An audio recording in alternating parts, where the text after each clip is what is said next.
On Monday, US equities went up sharply after Moderna, a biotech company, announces positive interim phase 1 results from its mRNA vaccine against the novel coronavirus.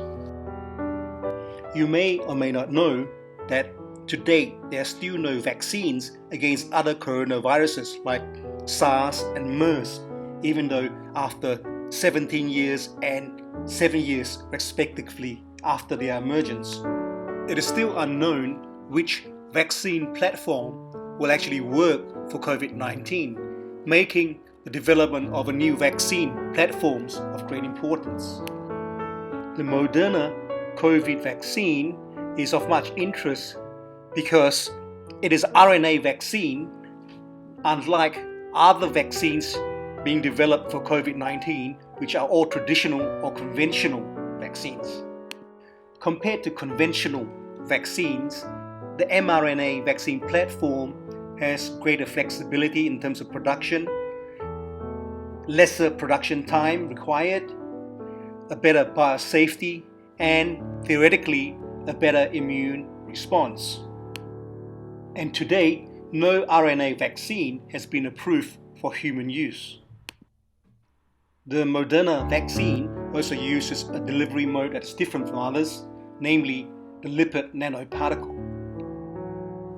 To me, the Sinovac vaccine from China is a traditional or conventional vaccine, and so is the one from Oxford, which has yet to release phase 1 interim results. To date, the Chinese have 5 COVID-19 vaccine candidates, but to me, at a glance, most of them are using a combination of traditional vaccine platforms. The Moderna vaccine uses RNA, which has the genetic sequence to manufacture the spike protein. The spike protein, as you can see in the blue color, is what the virus uses to attach itself to the type 2 pneumocytes or your lung cells and to gain entry into the cell. Most of the vaccines being developed for COVID-19 targets this spike protein, but in different manner. Conventional vaccines, the antigen, usually a fragment of the virus, is injected into the body. Upon recognizing the antigen, the immune system produces specific antibodies in preparation for the next time the body encounters the pathogen. With conventional vaccines, usually a protein or fragment is injected to the body and the spike protein does not enter the pneumocyte. Thereby, the spike protein does not get an MHC1 antigen presentation, and thereby you do not get future cell-mediated immunity against COVID-19, only the antibody-mediated immunity.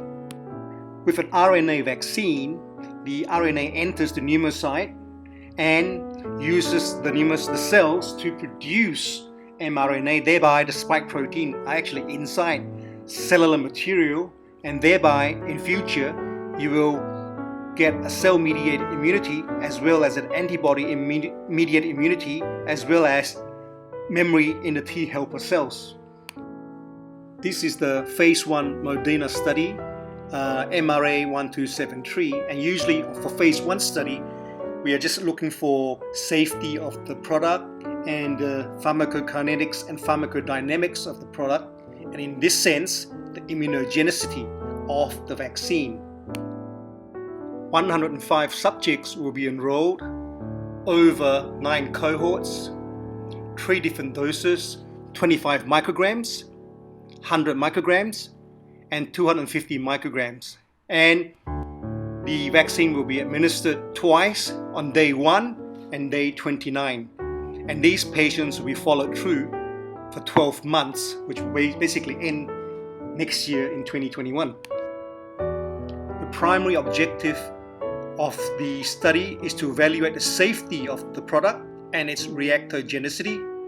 The secondary objective is to evaluate the immunogenicity as measured by immunoglobulin G or IgG using the ELISA method to see whether it produces any neutralizing antibodies to protect you from the virus in the future. There are essentially 9 arms in the study, 3 different doses across 3 different age groups, so it gives you 9 different arms. They are introducing a new dose, a 50 microgram, into this study. Perhaps maybe the 25 micrograms may not be enough. And for the larger trials, they are dropping the 250 micrograms, probably due to the severe adverse reactions. And these are the interim results published on Moderna's own website. Take note that this interim results just includes 8 initial participants across the 250 microgram and 100 microgram dose cohorts. Dose-dependent increases in immunogenicity were seen across the 3 doses and between the first and second injection, between the prime and the boost injections. What it means is that the higher the doses of the vaccine, you have a better immune response or higher antibody measured. And after the second vaccine shot, you will have a better immunogenicity or antibody response. At day 43, 2 weeks following the second dose, at the 25 microgram dose, which is the lowest dose, levels of binding antibodies were at levels seen in convalescent serum, which is basically the antibody levels in people who actually had the infection. At day 43, at the 100 microgram dose level, the level of binding antibodies significantly exceeded the level seen in convalescent sera, which is the antibody levels measured in people who actually had the infection proper. At this time, neutralizing antibody data are available only for the first 4 participants in each of the 25 micrograms and 100 microgram dose level cohorts.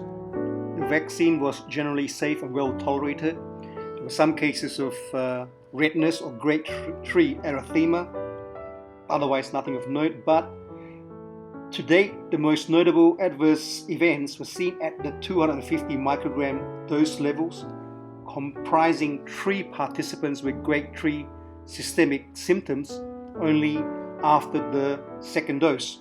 So that's probably why they're taking out the 250 microgram dose in the phase 3 studies.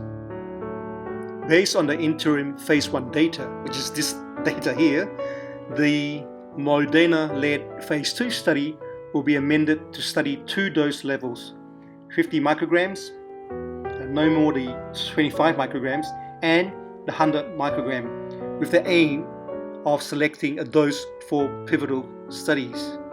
The phase 1 study is being amended to include a 50 microgram dose.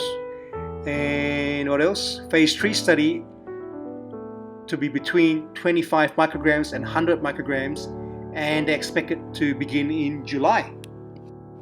Well, these are some promising results and I wish them well, but it's still too early to tell whether we have a vaccine in hand coming through. There are still no quantitative data with regards to the antibody titers, and it remains unclear whether COVID-19 antibodies produced by the body as a result of this vaccination will be as good as antibodies produced from the body from surviving coronavirus. Thank you for listening.